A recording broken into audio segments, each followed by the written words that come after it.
पक्षीय राजकारण आणि निवडणुका या दुसऱ्या पाठाला आपण आता आज सुरुवात करत आहोत. अभ्यासक्रमामध्ये काय काय नोंदवलेलं आहे ते पहा. पक्षीय राजकारण आणि निवडणुका हे टायटल आहे.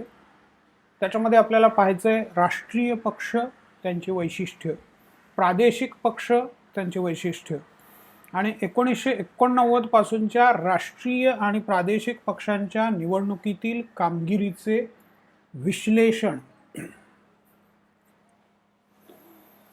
आता याच्यामध्ये बऱ्याच गोष्टी गृहीत आहेत, म्हणजे हे तुम्हाला माहीत आहे हे गृहीत धरून सिलेबसमध्ये नोंद केलेली आहे. पण आपण सर्वसाधारणपणे पाहता थोडंसं रिव्हिजन पण होईल. मागच्या वर्षी बऱ्यापैकी यातल्या गोष्टी झालेल्या आहेत, पण थोडंसं रिव्हिजन होईल म्हणून काही बेसिक कन्सेप्ट्स पुन्हा पाहणार आहोत. म्हणजे राष्ट्रीय पक्ष हे पाहताना पहिल्यांदा पक्ष म्हणजे काय किंवा राजकीय पक्ष म्हणजे काय हे पाहायला पाहिजे. मग पक्षांचं वर्गीकरण पाहायचं, मग पक्ष पद्धती म्हणजे काय ते पाहायचं, पक्षांचं वर्गीकरण कोण करतं, कोणत्या आधारावर करतं. पक्षांचं वर्गीकरण निवडणूक आयोग करतो भारतामध्ये. त्या निवडणूक आयोगासंबंधाने थोडंफार पाहायचं आहे. आणि मग 1989 पासूनच्या राष्ट्रीय आणि प्रादेशिक पक्षांच्या निवडणुकीतील कामगिरीचे विश्लेषण पाहायचं. आता हा अभ्यासक्रमाची ही तुमची साईट आहे, FYBA second semester revise syllabus since 2016-17 Indian political process, हे पेपरचं टायटल आहे. हे नेहमी लक्षात ठेवा, पेपरचं टायटल काय आहे, सेमिस्टर तुमचं कोणतं चालू आहे. हा इंग्लिशमधला सिलेबस, मराठीमधला सिलेबस. पहिल्या चॅप्टरमधले काही भाग अजून थोडेसे त्याची चर्चा करायची आपली राहिलेली आहे, पण ते उरलेले 3 चॅप्टर्स झाल्यानंतर आपण परत पहिल्या चॅप्टरकडे शेवटी येऊ, कारण मग त्याच्यामध्ये बाकीचे सगळ्या गोष्टी तुम्हाला आणखीन चांगल्या पद्धतीने कळतील. तर या दुसऱ्या चॅप्टरमध्ये आत्ता आपण आहोत, पक्षीय राजकारण आणि निवडणुका. राष्ट्रीय पक्ष, त्यांची वैशिष्ट्य, प्रादेशिक पक्ष, त्यांची वैशिष्ट्य आणि 1989 पासूनच्या राष्ट्रीय आणि प्रादेशिक पक्षांच्या निवडणुकीतील कामगिरीचे विश्लेषण. इथे उजव्या बाजूला लिंक्स दिलेले आहेत. त्याच्यामध्ये Indian states and union territories and political parties याच्यावरती क्लिक केलं तर तुम्हाला साधारणपणे 2017चं ही पोस्ट आहे. तर 17मध्ये काय स्थिती होती, आज ती बदललेली आहे. त्यामुळे हे थोडंसं ओझरतं फक्त पहा आणि आजच्या प्रमाणे तुम्ही त्याचं रिव्हिजन पण करू शकता, ते अपडेट पण करू शकता. आता इथे मेघालयामध्ये नॅशनल पीपल्स पार्टी ही स्थापन झाली, त्याच्यानंतर ती सत्तेमध्ये आली, सध्या सत्तेमध्ये आहे. कॉनराड संगमा हे PA संगमा यांचे सुपुत्र, ते आता मुख्यमंत्री आहेत. नॅशनल पीपल्स पार्टीला राष्ट्रीय पक्षाचा दर्जा पण मिळालेला आहे, ते आपण नंतर पाहणारच आहोत. हा साधारणपणे मॅप आहे भारताचा आणि त्याचं चित्र आहे. हा जो भाग इथे ब्लँक दिसतोय तो काही चीनकडे आणि काही पाकिस्तानच्या ताब्यात आहे, पण आपण असं क्लेम करतो की तो आपला आहे. त्याच्यामुळे आपण इथे दाखवलंय आणि इथे रंग दाखवता येत नाही, कारण आपला ताबा तिथे नाही आहे, त्यामुळे आपले कुठलेच पक्ष तिथे नाही आहेत. मग आता BJPची सत्ता आहे, अर्थात जुनं चित्र आहे. या पद्धतीने तुम्ही नवीन तयार करू शकता. Party politics and elections he link काढल्यानंतर आता भारतीय निवडणूक आयोगाच्या नियमांनुसार 3 प्रकारचे राजकीय पक्ष अस्तित्वात आहेत: राष्ट्रीय पक्ष, प्रादेशिक पक्ष आणि नोंदणीकृत अमान्यता प्राप्त म्हणजे रजिस्टर्ड अनरेकग्नाइज्ड पार्टीज. आता भारतीय निवडणूक आयोग एक यादी प्रसिद्ध करतो. ही लिंक इथे मी दिली आहे, ती लिंक ऑलरेडी मी ओपन करून ठेवली आहे. राष्ट्रीय पक्ष कोणते कोणते आहेत तर 15 मार्च 2019च्या ही शेवटची यादी. याच्यानंतर फक्त अमेंडमेंट्स प्रसिद्ध झालेले आहेत. मेन जे काही नोटिफिकेशन आहे ते हेच मानलं जातं. तर नॅशनल पार्टीज किती आहेत भारतामध्ये तर 19मध्ये 2019 मार्चमध्ये 7 होत्या, त्याच्यामध्ये आता एका पार्टीची ॲडिशन झालेलं आहे, 8 पार्टीज आता टोटल नॅशनल पार्टीज आहेत. ही बातमी बघा म्हणजे तुम्हाला समजेल.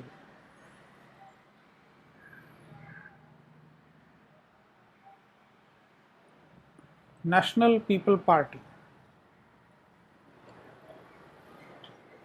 NPP becomes first political outfit from Northeast to get status of national party.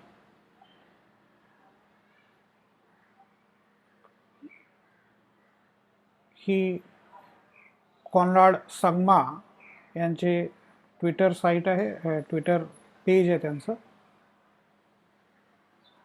आणि हे नॅशनल पीपल्स पार्टीचं ट्विटर अकाउंट आहे. कॉन्राड संगमा आणि त्यांचे वडील पूर्ण संगमा, PA संगमा, हे आता वारले. हे आपल्या लोकसभेचे अध्यक्ष होते एकेकाळी. ही पार्टीची वेबसाईट आहे. ही नॅशनल पार्टी आहे. हे PA संगमा आणि बाकीचे लीडर्स आणि काही त्यांचे डॉक्युमेंटेशन इथे केलेलं दिसतं. हे कॉन्राड संगमा यांचं ट्विटर अकाउंट. BJP बरोबर त्यांनी अलायन्स केलेला दिसतोय. हे चीफ मिनिस्टर आहेत.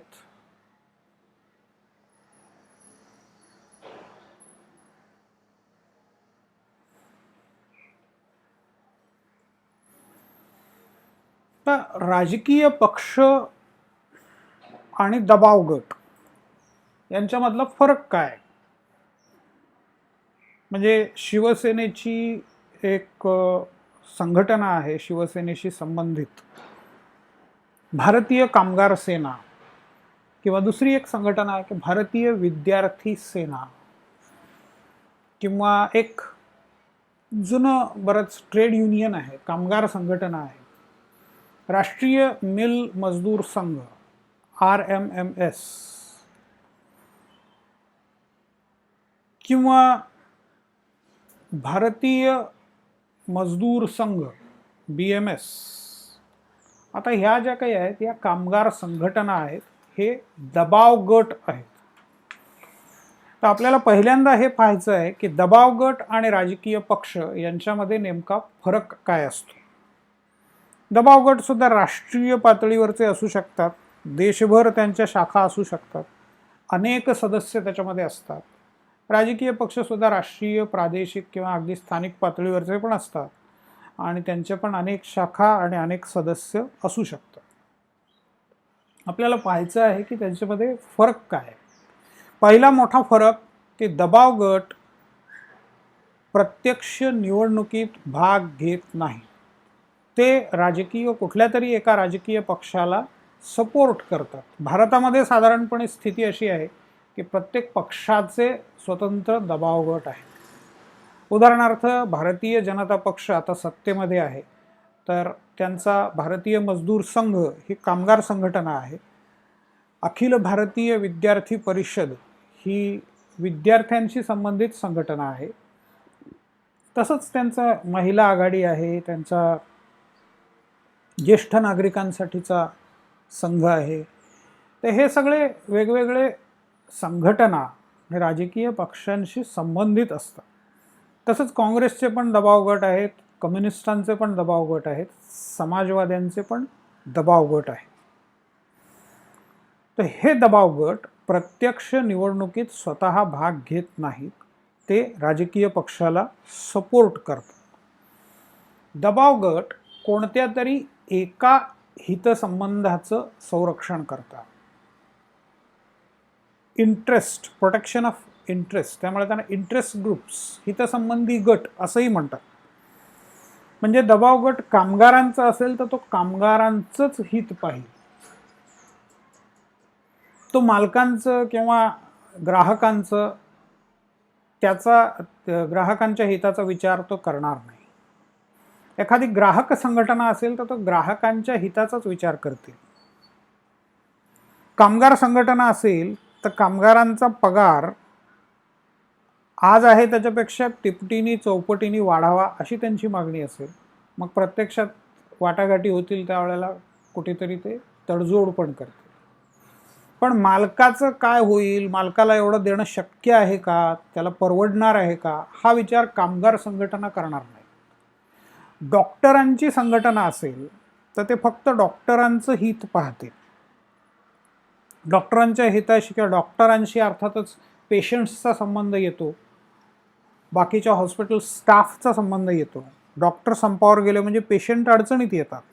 बऱ्याच वेळेला अशा घटना घडलेल्या आहेत की डॉक्टरांनी अचानक संप केला आहे, त्याच्यामुळे इमर्जन्सीमध्ये असलेल्या, इमर्जन्सी वॉर्डमध्ये असलेल्या किंवा ICUमध्ये असलेल्या पेशंट्सना दगाफटका झालेला आहे, त्यांना जीव पण गमवावा लागलेला आहे. डॉक्टरांचं त्याच्या बाबतीत म्हणणं असं असतं की त्याच्याबद्दल आम्हाला दुःख आहे, परंतु आमचे प्रश्न कोणी समजावून घेत नसल्यामुळे आम्हाला हा टोकाचा मार्ग स्वीकारावा लागतोय. आमच्या मागण्या मान्य झाल्याशिवाय आम्ही संप मागे घेणार नाही, मग तिकडे बाकीचं काहीही हो. त्याची जबाबदारी आमची नाही आहे, त्याची जबाबदारी सरकारची आहे. म्हणजे पेशंट्सचा मृत्यू झाला उपचाराविना तर त्याची जबाबदारी डॉक्टरांची संघटना कोणावरती ढकलते, तर ती सरकारवरती. कारण सरकारने आमच्या मागण्या मान्य केल्या नाहीत म्हणून आम्हाला संप करावा लागला आणि म्हणून त्या पेशंटचा मृत्यू झाला. आमची थेट जबाबदारी नाही. प्राध्यापकांची संघटना आहे, तिथे पण असंच असतं. शिक्षकांच्या संघटना असतात, विद्यार्थ्यांशी संबंध आहे. शिक्षक कधी कधी संपावर जातात, प्राध्यापक संपावर जातात. त्यावेळेला ते म्हणतात की विद्यार्थ्यांचं नुकसान होतंय याची आम्हाला कल्पना आहे, त्याच्याबद्दल आम्हाला सहानुभूती आहे, परंतु आमचेही प्रश्न तेवढेच तीव्र असल्यामुळे, जगण्या मारण्याचे असल्यामुळे आम्ही संपावर नाईलाजास्तव जात आहोत. म्हणजे कोणत्याही परिस्थितीत ते आपल्या भूमिकेमध्ये तडजोड करत नाहीत. हितसंबंधी गट किंवा दबाव गट, त्यालाच म्हणतात प्रेशर ग्रुप्स, हे समाजातल्या कोणत्या तरी एका हितसंबंधाचं रक्षण करतात.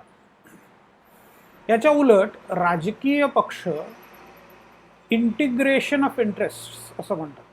हितसंबंधांचं एकत्रीकरण करतात. दोन परस्पर विरोधी गटांमध्ये सरकारकडे ते जाण्याच्या अगोदर काही समझोता होतो का ते पाहण्याचा ते प्रयत्न करतात. म्हणजे काँग्रेस असेल किंवा BJP असेल किंवा शिवसेना असेल, दोघांचे ट्रेड युनियन्स पण आहेत, म्हणजे सगळ्या पक्षांचे ट्रेड युनियन्स पण आहेत आणि चेंबर्स ऑफ कॉमर्स म्हणजे मालकांच्या पण संघटना आहेत, भांडवलदारांच्या पण संघटना आहेत. मग त्यांना एकत्रित आणून एका व्यासपीठावर आणून त्यांचे प्रश्न सोडवण्याचा प्रयत्न, डॉक्टर आणि सरकार यांना एकत्रित आणून काही मध्यस्थी करता येते का हे पाहणं, हे काम राजकीय पक्ष करतात. त्यामुळे राजकीय पक्षांची भूमिका अधिक व्यापक आहे. राजकीय पक्ष कोणत्या तरी एका हितसंबंधाला धरून चालत नाही, तर सगळा समाजाचा गाडा पुढे कसा जाईल, सगळं राजकारण पुढे कसं जाईल, प्रगती कशी होईल देशाची, याचा विचार ते करतात. पक्ष पद्धती जगभरामध्ये साधारणपणे 4 प्रकारच्या पक्ष पद्धती आहेत. आता त्याच्यामध्ये परत बारकावे प्रत्येक देशात वेगवेगळे असू शकतात, पण मोठ्या प्रमाणावरती तुम्हाला हे 4 प्रकार दिसतात. पहिली पक्ष पद्धती आहे ते म्हणजे एक पक्ष पद्धती. म्हणजे त्या देशामध्ये केवळ एकच पक्षाला अधिकृत मान्यता असते, एकच पक्ष अधिकृत असतो. आता अशी उदाहरणं कुठे मिळतील तुम्हाला? साम्यवादी व्यवस्थांमध्ये साधारणपणे एकच पक्ष असतो. आता उरलेल्या साम्यवादी व्यवस्था आहेत चीन, क्युबा, व्हिएतनाम, लाओस. आता एवढ्या सगळ्या व्यवस्थांमध्ये तुम्हाला पूर्वीचं USSR केवळ एकच पक्ष म्हणजे साम्यवादी पक्ष. दुसरा पक्ष स्थापन करायला अधिकृतरित्या घटनेच्या दृष्टीने मान्यताच नाही, कायद्याच्या दृष्टीने मान्यताच नाही. दुसरा पक्ष स्थापन करणं म्हणजे तो एक प्रकारचा राजद्रोह समजला जातो, म्हणजे फूट पाडण्याचा प्रयत्न, देशद्रोह, आणि मग त्याप्रमाणे शिक्षा पण होऊ शकते. साधारणपणे जिथे लष्करी हुकुमशाही असते तिथे सुद्धा एकच पक्ष असतो. असेलच असं नाही, पण बहुतेक वेळेला असं असतं. सद्दाम हुसेन यांचा बाथ पार्टी एकच पार्टी होती, त्या एकाच पार्टीला इराकमध्ये परवानगी होती. आता अर्थात म्यानमारचं उदाहरण आहे बर्मा किंवा ब्रह्मदेश, तेथे लष्करी हुकुमशाही बराच काळ होती किंवा आता सुद्धा परत मागच्या आठवड्यात लागू झाली आहे. तिथे सुद्धा लष्करी हुकुमशाही असली तरी अनेक पक्ष आहेत. पण अशा ठिकाणी काय असतं की लष्कराच्या पाठिंब्याने एखादा पक्ष उभा राहतो आणि मग त्यालाच जास्त महत्त्व येतं. तर म्यानमारचं राजकारण जर तुम्ही पाहिलं, म्यानमार संबंधाने एक चांगली लिंक आहे म्यानमारच्या राजकारणाच्या संबंधाने, ती मी तुम्हाला पाठवतो, ती जरूर पहा, व्हिडिओ आहे. दुसरी पक्षपद्धती दुसऱ्या प्रकारची आणि लोकशाहीच्या दृष्टीने आदर्श मानलेली पद्धती म्हणजे द्विपक्ष पद्धती. दोन पक्ष महत्वाचे असतात. मान्यता दोनच पक्षांना असते अशातला भाग नाहीये. पक्ष अनेक असू शकतात, पण त्यातल्या दोन पक्षांना महत्वाचं स्थान असतं. साधारणपणे 80 ते 90% मतं ही या दोन पक्षांमध्ये विभागली जातात. त्यामुळे सत्ता सुद्धा आलटून पालटून दोन्हीपैकी एका पक्षाला असते. अमेरिका आणि इंग्लंड किंवा युनायटेड किंगडम ज्याला म्हणतात, UK, ही त्याची आदर्श उदाहरणं आहेत. अमेरिकेचं उदाहरण बघूया आपण. अमेरिकेमध्ये दोन पक्ष आहेत, डेमोक्रॅटिक पक्ष आणि रिपब्लिकन पक्ष. गेल्या जवळपास 200 वर्षापासून ही परंपरा तिथे आहे. अमेरिकेतले नागरिक या दोन पक्षांमध्ये विभागले गेलेले आहेत. काही थोडेसे फ्लोटिंग वोटर्स असतात. फ्लोटिंग वोटर्स म्हणजे जे पक्ष बदलतात. एरवी सहसा ठरलेली मतं आहेत पक्षांची, काही ठरलेली राज्य आहेत. ते पण आपण पुन्हा केव्हा तरी बघूया की अमेरिकेमध्ये कोणतं राज्य कोणत्या पक्षाच्या बाजूनी आहे आणि कुठे फ्लोटिंग वोटर्स आहेत. त्यामुळे आत्ता अध्यक्षीय निवडणूक झाली, त्याच्यामध्ये या सगळ्या चर्चा घडून गेलेल्या आहेत. तुम्ही ऐकलं सुद्धा असेल, तुम्ही पाहिलं सुद्धा असेल कदाचित. त्यामुळे निवडणुकीमध्ये कॉन्सन्ट्रेशन कुठे केलं जातं, जिथे फ्लोटिंग वोटर्स आहेत त्या राज्यांवरती, कारण ते आपलेसे करणं हे महत्त्वाचं असतं, कारण आपले आहेत ते आपल्याला मिळणारच आहे.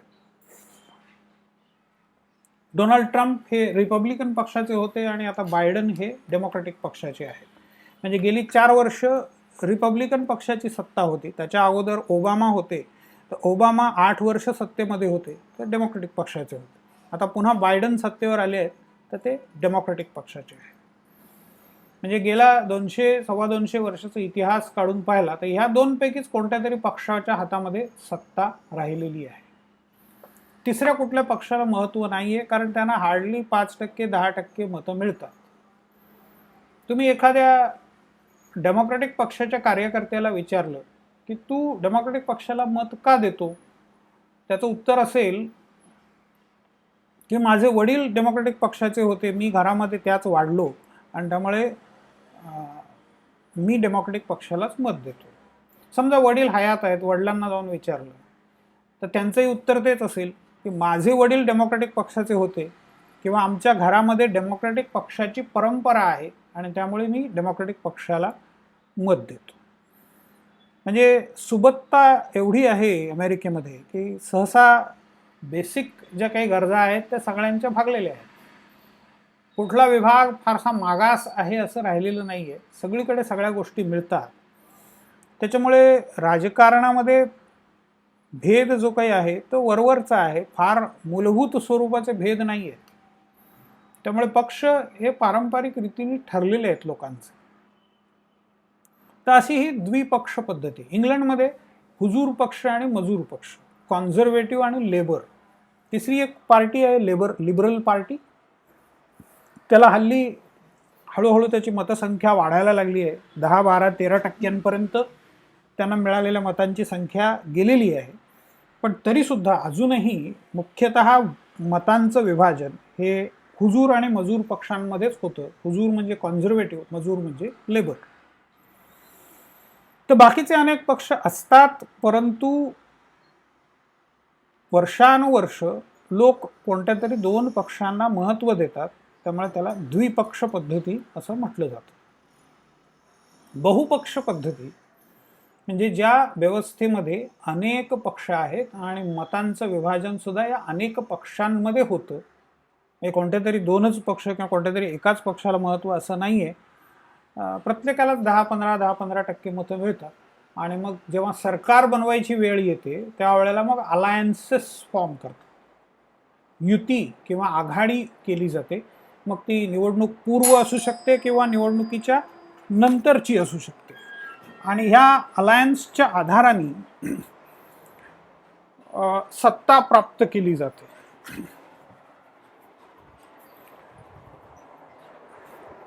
निवडणूक पूर्व किंवा निवडणुकीच्या नंतरचा अलायन्स. 1991 नंतरचा भारत, त्याच्यामध्ये तुम्हाला मुख्यतः दिसते ती बहुपक्ष पद्धती.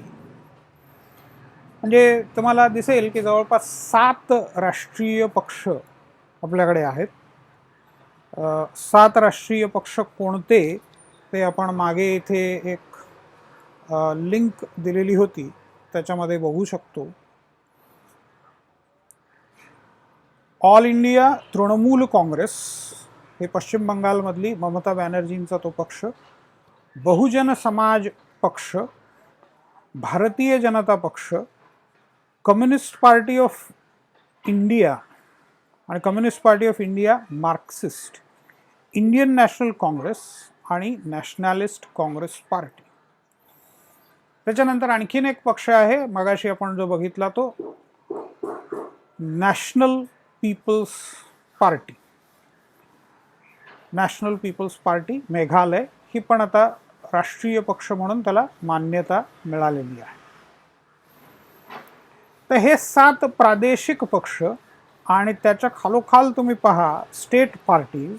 आंध्र प्रदेशमध्ये मग आता तेलुगू देशम आहे, तेलंगणा राष्ट्र समिती आहे किंवा युवजन श्रमिक रयतू काँग्रेस पार्टी. अरुणाचल प्रदेशमध्ये एकच आहे, आसाममध्ये या 3 आहेत, बिहारमध्ये एवढ्या आहेत, छत्तीसगडमध्ये, गोवा, प्रत्येक राज्यामध्ये तुम्हाला वेगवेगळे पक्ष असलेले दिसतात. महाराष्ट्रामध्ये प्रादेशिक पक्ष म्हणून नोंदवलेले आहेत ते महाराष्ट्र नवनिर्माण सेना आणि शिवसेना. याला म्हणतात बहुपक्ष पद्धती. या सगळ्यांमध्ये मतांचं आता विभाजन समान पद्धतीने होताना दिसतं. आत्ता गेल्या 2 निवडणुकांचा ट्रेंड जर पाहिला तर मात्र हळूहळू पुन्हा आपण एका वेगळ्या पद्धतीकडे जातोय असं जाणवायला लागलेलं आहे. भाजपची जागांची संख्या वाढताना दिसते आहे, पण त्याची चर्चा आपण नंतर करू. आत्ता आपल्याला एवढंच पाहायचं आहे. आणखीन एक भाग आहे, चौथा प्रकार, ज्याला एकपक्ष प्रभुत्व पद्धती असं म्हणतात. आता हे फक्त भारताचं वैशिष्ट्य आहे. 1991 पूर्वीचा भारत ह्याच्यामध्ये तुम्हाला एकपक्ष प्रभुत्व पद्धती दिसते. एकपक्ष प्रभुत्व याचा earth one party dominant system, OPDS असं म्हणतात त्याला. स्वातंत्र्य मिळाल्यापासून जर तुम्ही निवडणुकांचा आढावा घेतला तर तुम्हाला जाणवेल की फक्त काँग्रेस पक्षाला बहुमत किंवा प्रचंड जागा मिळत आलेल्या आहेत. तोच पक्ष सगळ्या राज्यांमध्ये पण सत्तेवरती होता. अगदी 1991 पर्यंत ही परिस्थिती कायम राहिली. त्याच्यानंतर मधला काळ थोडासा गोंधळाचा राहिलेला आहे 91 पासून अगदी 2014 पर्यंत. आणि 14 पासून मग आता पुन्हा आपण त्याच व्यवस्थेकडे जाताना दिसतोय, एकपक्ष प्रभुत्व पद्धतीकडे. आता काँग्रेसची जागा तिथे भाजपनी घेतलेली दिसते. एक निवडणुकींच्या संदर्भातलं ग्राफिक्स आहे. हे ग्राफिक्स निश्चित जरूर पहा. आत्ताची स्थिती 2019 मधली पहिल्यांदा इथे त्यांनी दाखवली आहे की BJP म्हणजे 2019च्या निवडणुकांच्या आधी हे ग्राफिक त्यांनी तयार केलेलं होतं. बिझनेस स्टँडर्डच्या साईटवरती हे आहे. ही साईटची हे ॲड्रेस बघा आणि तुम्ही स्वतःसुद्धा हे ॲक्सेस करू शकता. तर त्यावेळेला BJPला 282 जागा होत्या, इतर पक्षांना मिळून 137 जागा होत्या. त्याच्या खालोखाल काँग्रेस 44 आणि AIADMK ऑल इंडिया अण्णा द्रमुक मुन्नेत्र कळघम, अण्णा द्रविड मुन्नेत्र कळघम किंवा अण्णा द्रमुक असं त्याला म्हणतात. तर याला 37 जागा मिळालेल्या असतात. आता तुम्ही ग्राफिक्स मी हे रिप्ले करतो, तर काँग्रेसच्या आकड्याकडे लक्ष द्या आणि ते कसे कसे वाढत जात आहे किंवा कसं कसं बदलत जात आहे ते पहा.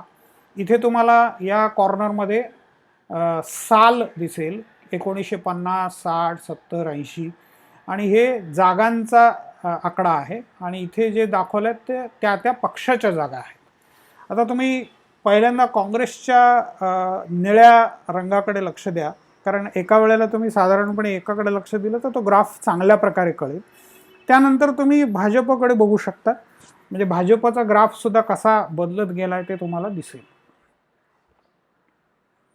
51 पासून सुरुवात झाली आहे, काँग्रेस अगदी 370च्या आसपास पोचलेला आहे. 67, 71, 77 काँग्रेस खाली गेलेलं दिसतं. आणीबाणी नंतरची परिस्थिती. 80 मध्ये पुन्हा काँग्रेस वर आलेलं दिसतंय. 84 मध्ये अगदी 413 पर्यंत वर गेलेलं होतं. 91, आता 91 नंतर काँग्रेसची स्थिती बघा, कंटिन्युअसली डिक्लाइन होताना दिसते आहे. परत 2004 मध्ये वाढ होताना दिसते. 2014 आणि 19. आता हेच तुम्हाला BJPचं बघायचं असेल तर BJP ही 1980 साली स्थापन झालेली पार्टी आहे. त्याच्यामुळे BJPच्या ग्राफकडे बघा तुम्ही, तो सुरुवातीला दिसणार नाही, नंतर तो उगम पावलेला तुम्हाला दिसेल. 1951-57 कुठेच BJP तुम्हाला दिसत नाहीये. अदर्समध्ये जनसंघ नावाचा पक्ष, तो BJPचा पूर्वाश्रमीचा पक्ष होता, तो तुम्हाला अदर्समध्ये टाकलेला दिसेल. 80 मध्ये तुम्हाला BJP हळूहळू 84 मध्ये अदर्समध्येच टाकलेला दिसेल. त्याच्यानंतर मात्र हळूहळू BJPची संख्या वाढताना दिसते आहे आणि ती कमी मध्येच थोडीशी झाली आहे, पण फार मोठ्या प्रमाणावरती कमी झालेली दिसत नाही आहे. 182, 120 आणि पुन्हा वाढ त्याच्यामध्ये सुरू झाली आणि 282. आजची स्थिती जी आहे ती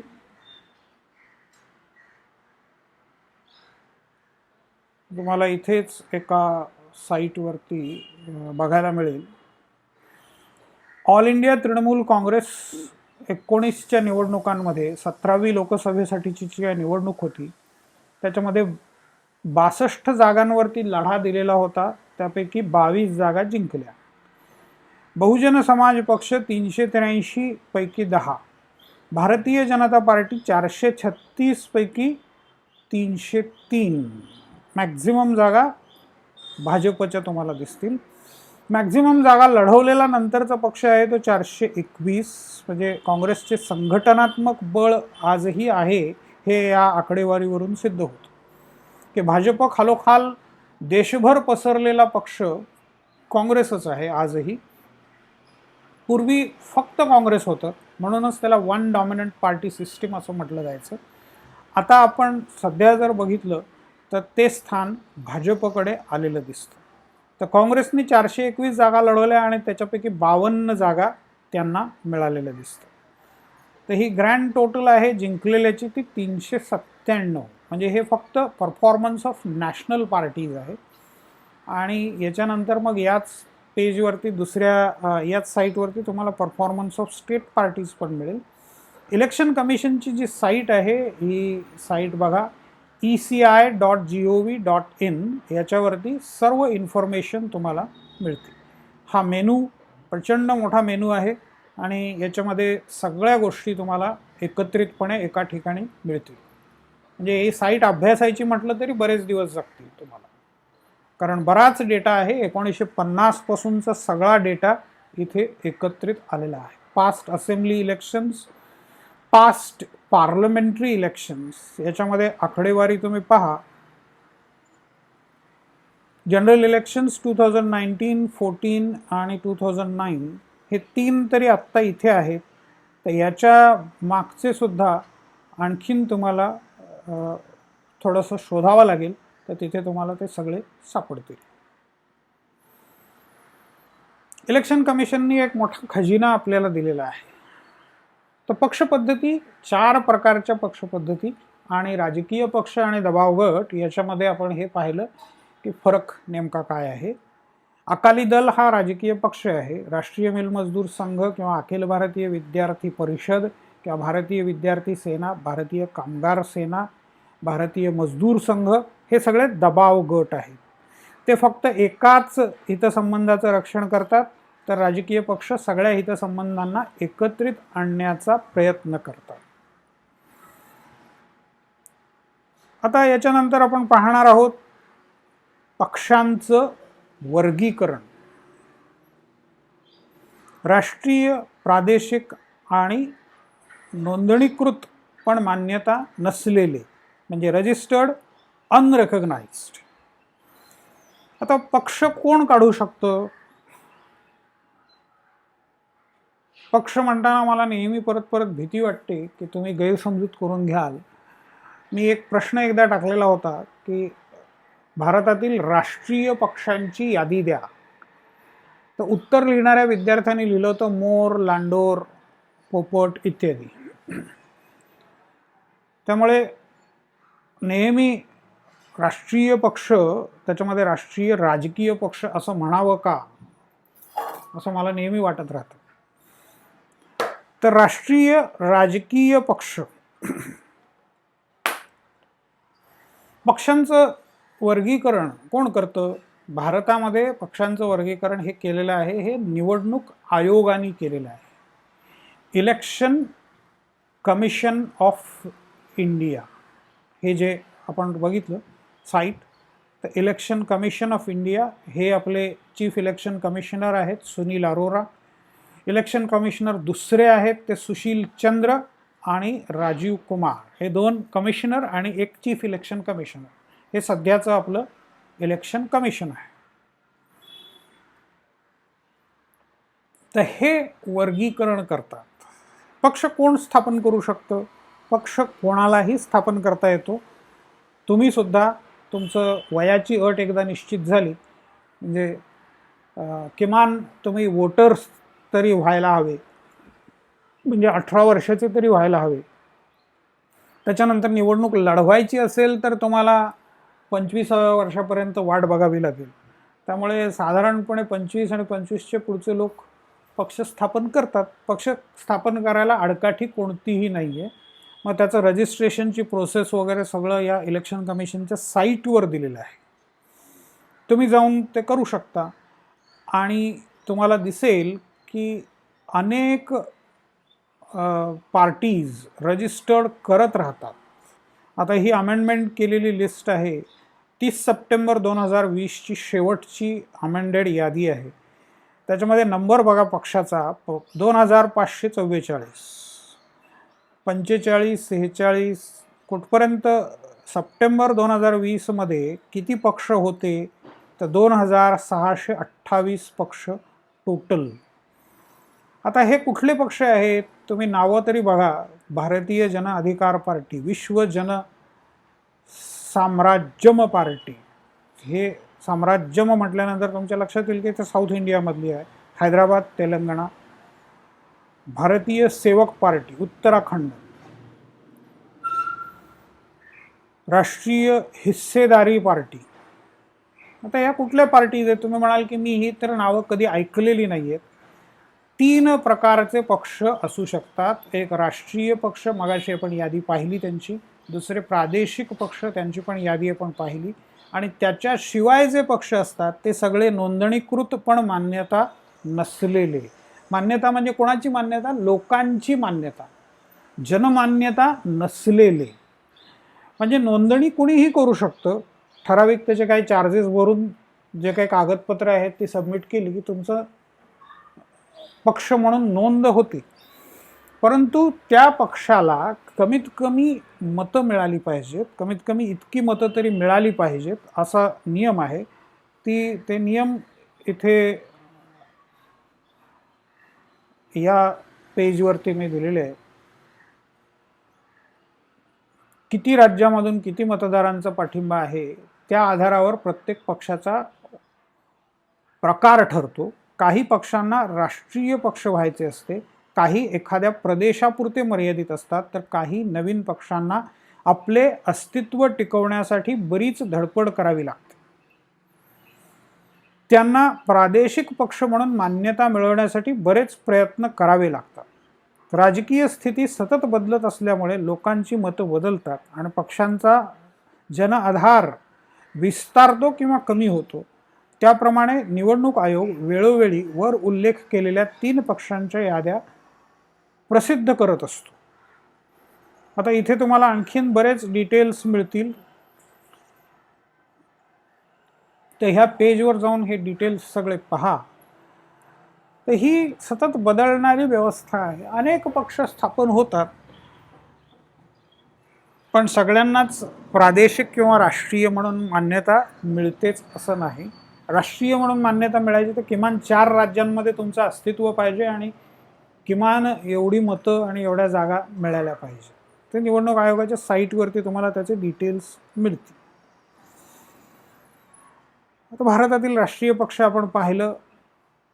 राष्ट्रीय पक्षांची वैशिष्ट्य पाहताना एक सगळ्यात मोठं वैशिष्ट्य आपल्याला पाहायचं इथे, ते म्हणजे बहुतेक पक्षांची काँग्रेसमधून निर्मिती झाली.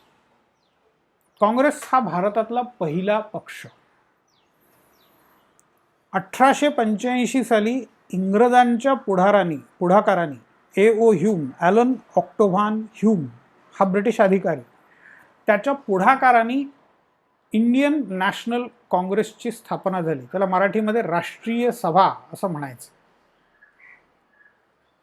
आता 1885 मध्ये त्यांनी का स्थापन केली ही, तर 1857 पर्यंत मागे जावं लागेल. 1857 मध्ये एक मोठा उठाव झालेला होता, तुमच्या लक्षात असेल. 1857चं स्वातंत्र्य समर असं विनायक दामोदर सावरकर त्याला म्हणतात. स्वातंत्र्यवीर विनायक दामोदर सावरकर त्याला म्हणतात 1857चे स्वातंत्र्य समर. इंग्रज त्याला 1857चं बंड म्हणतात. प्रत्येकाचा बघण्याचा ॲटिट्यूड वेगवेगळा असतो. 1857ला जे काही बंड झालं त्याच्यामध्ये ईस्ट इंडिया कंपनीचं सरकार त्यावेळेला होतं. त्यांना मोठा धक्का बसला. अनेक ब्रिटिश अधिकारी मारले गेले. संपत्तीचं मोठं नुकसान झालं आणि ब्रिटिश सरकारला त्याच्यामध्ये मध्यस्थी करावी लागली. ब्रिटिश सरकारने सिंगापूरवरून इतर ठिकाणावरून फौजा मागवल्या आणि कसंबसं वर्षाच्या शेवटी म्हणजे 1858 मध्ये परत भारताच्या सगळ्या त्या वसाहतीवरती ताबा मिळवला. ताबा मिळवल्यानंतर त्यांनी जे काही घडून गेलं त्याच्या अभ्यासाला सुरुवात केली आणि त्याच्या एका निष्कर्षाप्रत ते आले की भारतीय नागरिकांना किंवा भारतातल्या जनतेला त्यांची मतं मांडणारं व्यासपीठ नसल्यामुळे त्यांची घुसमट झाली आणि त्या घुसमटीमधून ही चळवळ उभी राहिली किंवा ही क्रांती झाली. जर भारतातल्या लोकांना एक व्यासपीठ असलं असतं तर त्यांनी त्यांची मतं व्यक्त केली असती. त्यांचा राग, द्वेष, लोभ जे काय असेल ते व्यक्त झालं असतं. त्यामुळे त्याची धार थोडीशी बोथट झाली असती आणि इंग्रज सरकारला सुद्धा काय चाललंय लोकांच्या मनामध्ये त्याचा थोडासा अंदाज येऊ शकला असता. ते न झाल्यामुळे अचानक स्फोट झाला. म्हणून एक राष्ट्रीय व्यासपीठ असावं अशी संकल्पना काही उदारमतवादी ब्रिटिश अधिकाऱ्यांनी मांडली. आता याची कंपॅरिझन कशाशी करता येते. तुमचा जो प्रेशर कुकर असतो घरामध्ये शिजवायला तुम्ही वापरता, भात वरण भाजी शिजवण्यासाठी, तो प्रेशर कुकर, त्याच्यामध्ये एक सेफ्टी वॉल्व असतो. म्हणजे झाकणाला वरती जाऊन बघितलं नसेल तर एक प्लास्टिकचं किंवा रबरचा वॉल असतो. तो वॉल कशासाठी आहे, जर वाफ कोंडली गेली तर झाकणावरती प्रेशर येईल. वाफेची ताकद एवढी असते की अख्खा कुकर फोडून ती बाहेर पडू शकते आणि मोठा ॲक्सिडेंट होऊ शकतो. वाफेवरती इंजिनं चालतात रेल्वेची किंवा आणखीन बऱ्याच काही गोष्टी घडतात, तर कुकर फोडणं म्हणजे वाफेसाठी फार मोठी गोष्ट नाही आहे. तर वाफ कोंडली गेली तर अशा परिस्थितीमध्ये लोखंडापेक्षा रबर मऊ असल्यामुळे रबरावरती जास्त प्रेशर येऊन तो रबरचा वॉल उडतो आणि मग तिथे जे होल निर्माण होतं त्याच्यामधून वाफ जाते आणि कुकर वाचतो किंवा ॲक्सिडेंट होण्याची शक्यता वाचते, शक्यता राहत नाही. जे कुकर वाचवण्यासाठी सेफ्टी वॉल लावला तसा देश वाचवण्यासाठी किंवा वसाहत वाचवण्यासाठी राष्ट्रीय सभेची निर्मिती करण्यात आली. राष्ट्रीय सभेमधून मग पुढे बहुतेक सगळ्या पक्षांची निर्मिती झाली. इंग्रजांचं एक धोरण, तुम्ही ती फ्रेज ऐकून असाल, डिव्हाइड अँड रूल, फोडा आणि राज्य करा किंवा फोडा आणि जोडा. समाजामध्ये विभाजन तयार करायचं म्हणजे आपापसात संघर्ष होईल आणि संघर्षरत समाज मग फारसा प्रश्न विचारत नाही, ते त्यांच्या त्यांच्या संघर्षात गुंतून राहतात. आपण शांतपणे राज्य करायचं, आपल्याला हवं तसं राज्य करायचं किंवा जास्तीत जास्त फायदा इंग्लंडचा करून घ्यायचा, ही इंग्रजांची नीती होती. त्याप्रमाणे एका बाजूला त्यांनी राष्ट्रीय सभेची निर्मिती केली, त्याला प्रोत्साहन दिलं, तसंच दुसऱ्या बाजूला मुस्लिम समाजाला प्रोत्साहन द्यायला सुरुवात केली. मुस्लिम समाजाला काही गोष्टी सांगितल्या की राष्ट्रीय सभा हा हिंदूंचा पक्ष आहे, त्याच्यामध्ये तुम्हाला स्थान मिळणार नाही. त्याच्यानंतर अलीगड मुस्लिम विद्यापीठाची स्थापना साधारणपणे त्याच वेळेला झाली आणि मग इंडियन युनियन मुस्लिम लीगची स्थापना झाली 1906 मध्ये. मग त्याची प्रतिक्रिया म्हणून जे काँग्रेसमध्ये होते किंवा काही काँग्रेसच्या बाहेरचे असतील, जे हिंदू धर्माला विशेष मानत होते, त्यांना अशी भीती वाटायला लागली की आता मुस्लिमांचा जर वेगळा पक्ष स्थापन झाला, राष्ट्रीय सभा ह्याच्यामध्ये सगळेच धर्माचे लोक आहेत, त्याला अंब्रेला पार्टी असं म्हणायचे. म्हणजे एक मोठी छत्री आहे की त्याच्या खाली जो कोणी आश्रय मागेल त्याला आश्रय दिला जाईल. त्यामुळे सगळेच त्याच्या आश्रयाला आलेले होते. अंब्रेला पार्टी होती. तर अशी अंब्रेला पार्टी मग हिंदूंचं हित किती सांभाळेल, म्हणून मग हिंदू सभेची स्थापना झाली साधारणपणे त्याच वर्षी. त्याच्यानंतर काही वर्षांनी 1920च्या दरम्यान कम्युनिस्ट पार्टीची स्थापना झाली.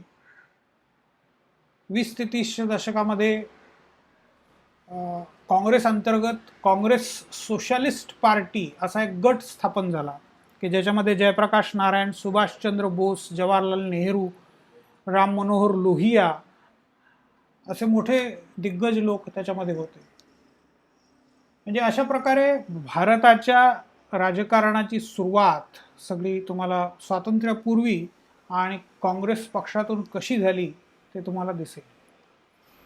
मग पुढे जसं जसं स्वातंत्र्य मिळालं तसं मग सोशलिस्ट पूर्णपणे वेगळे झाले, कम्युनिस्ट आधीपासून वेगळेच होते.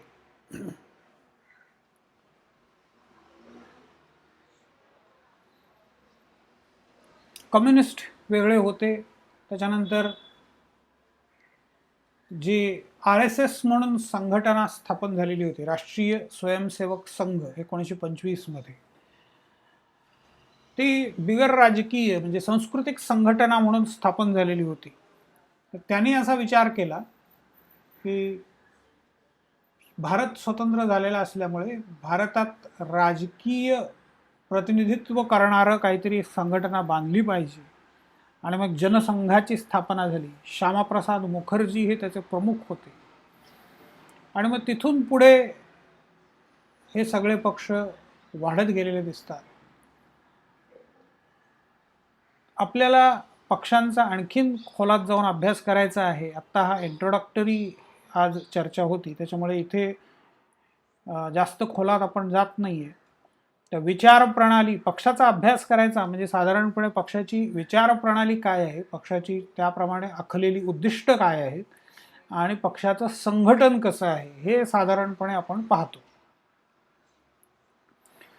त्यानंतर प्रादेशिक पक्ष, प्रादेशिक पक्षांची यादी मगाशी मी तुम्हाला दाखवली. प्रत्येक राज्यामध्ये त्या प्रदेशापुरते पक्ष असलेले दिसतात. महाराष्ट्रात आपण बघितलं की मनसे आणि शिवसेना मार्च 2019च्या नोटिफिकेशन प्रमाणे हे 2 प्रादेशिक पक्ष आहेत. पंजाबमध्ये अकाली दल, तेलंगणा जे नवीन राज्य स्थापन झालेलं आहे तर तेलंगणा राष्ट्र समिती, त्याच्यानंतर तमिळनाडूमध्ये द्रविड मुन्नेत्र कळघम. आपल्या आपल्या प्रदेशाची प्रादेशिक संस्कृती भाषा जपणं हे या पक्षांचं मुख्य उद्दिष्ट असतं. ते त्या त्या प्रदेशापुरते मर्यादित असतात. अर्थात महत्वाकांक्षा प्रत्येक पक्षाची असतेच. पक्षाचं मुख्य उद्दिष्ट कोणत्याही पक्षाचं, मग अगदी छोटासा स्थानिक पातळीवरचं नवीन झालेला पक्ष असेल, सत्ता प्राप्त करणे हे पक्षाचं मुख्य उद्दिष्ट असतं. प्रादेशिक पक्ष म्हणजे मग तो प्रदेशाची सत्ता प्राप्त करण्याची महत्वाकांक्षा बाळगतो, परंतु अंतिमतः भारताची सत्ता प्राप्त करण्याची महत्वाकांक्षा त्यांची कुठेतरी असतेच. काही ठिकाणी ती सुप्त असते, काही ठिकाणी ती उघडपणे व्यक्त केली जाते. शिवसेनेने उत्तर प्रदेशमध्ये तो प्रयत्न करून पाहिला. अजूनही प्रयत्न, आम आदमी पार्टी दिल्लीमध्ये ते यशस्वी झाले. महाराष्ट्रामध्ये किंवा गोव्यामध्ये म्हणजे शक्य तिथे, किंवा हरियाणामध्ये असेल, पंजाबमध्ये असेल, शक्य तिथे पुढे जाण्याचा प्रयत्न त्यांनी केलेला दिसतो. आणि शेवटी अंतिम उद्दिष्ट त्यांचंही राष्ट्रीय पक्ष होण्याचंच आहे. तर पुढच्या तासाला आपल्याला साधारणपणे निवडणुका, लोकसभा निवडणुका कोणकोणत्या झाल्या, किती झाल्या, हे एक प्रकारे आपल्याला भारताचा राजकीय इतिहासच पाहायचा आहे. म्हणजे या निवडणुका पाहता पाहता म्हणजे प्रत्येक निवडणुकीत कोण निवडून आलं, कोणाचा पराभव झाला, काय इश्यूज होते हे आपण अगदी थोडक्यात पाहत जाणार आहोत. त्यामुळे याला साधारणपणे पुढचा तास लागेल, कारण एकूण आत्तापर्यंत 2019 पर्यंत 17 निवडणुका झालेल्या आहेत. तर या 17 निवडणुकांचा आढावा आणि त्याच्यानंतर काही महत्त्वाच्या राष्ट्रीय आणि प्रादेशिक पक्षांची जडणघडण कशी झाली आणि 1989 पासून, म्हणजे इथे हा जो 9वा पॉईंट दिसतो, 89 पासून इलेक्शन्समध्ये त्यांची कामगिरी काय होती ते आपल्याला पाहायचं आहे. 1951-52 मध्ये पहिले इलेक्शन झाले, कारण 51 मध्ये सुरू झाले डिसेंबरमध्ये, त्याच्याही आधीच सुरू झाले ऑक्टोबर-नोव्हेंबरमध्ये, आणि 52 मध्ये संपले. तो पहिला प्रयोग होता आणि कोणालाच त्याच्याबद्दल खात्री वाटत नव्हती. त्यावेळेला मतदारांची संख्या 17 कोटी होती आणि ही जगातला पहिला प्रयोग होता. एवढ्या मोठ्या लोकसंख्येनिशी निवडणुका घेणं म्हणजे जगातली लोकसंख्येच्या दृष्टीने सगळ्यात मोठी लोकशाही कोणती, तर भारत. तर 51-52 मध्ये बऱ्याच जणांनी प्रेडिक्शन केलं होतं जगभरातून की या निवडणुका यशस्वी होणार नाहीत, दंगल होईल, गोंधळ होईल, करप्शन होईल, आणि शेवटी म्हणजे चर्चिल तर असं म्हणाले पण होते की शेवटी यांना आमच्याकडेच परत यावं लागेल, आमच्याच हाती राज्य सोपवावं लागेल, यांना काय राज्य करता येत नाही. आणखीन एक बरीच गरळ त्यांनी भारताबद्दल ओकलेली होती, पण प्रत्यक्षामध्ये तसं काहीच झालं नाही. भारतीय प्रशासनाने हे दाखवून दिलं की आपण अत्यंत यशस्वीपणे निवडणुका पार पाडू शकतो. 51-52च्या निवडणुकांमध्ये अर्थातच अपेक्षेप्रमाणे काँग्रेसला यश मिळालं, आणि मग त्याच्यानंतरच्या सगळ्या निवडणुका आणि पक्षांची कामगिरी हे सगळं आपण पुढच्या तासाला बघूया.